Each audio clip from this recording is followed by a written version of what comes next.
Hey guys, it's Alex here from Homey. In this video, I want to show you how to pair up your Fibaro Flood Sensor to Homey.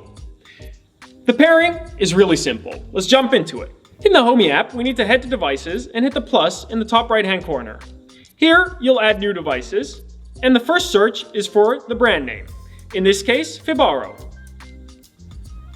So I can type in Fibaro and tap on the app when it comes up. Here, you'll see a list of devices that Fibaro makes that Homey supports and that you can integrate with Homey. So from this list, I need to find the flood sensor.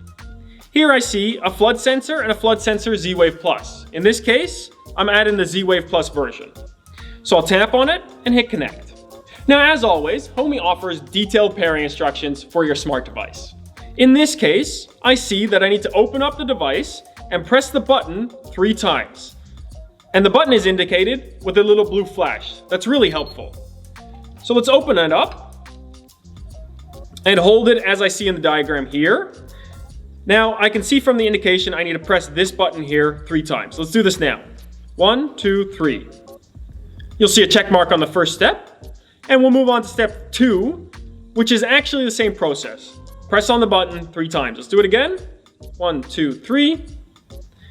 Both checks are complete, and now the device is being added to Homey. Once the device is connected, you can put it back together again.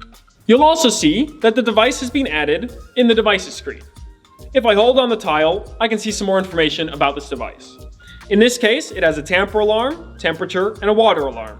If I scroll to the right, I'll see it also has a battery status indicator, and I can create flows for it, and it also comes with its own notification center, so you can see notifications that happen on this device.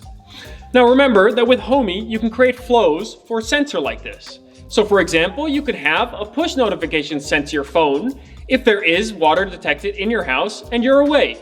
You can come up with different flows and automations for the flood sensor that are distinct to your home.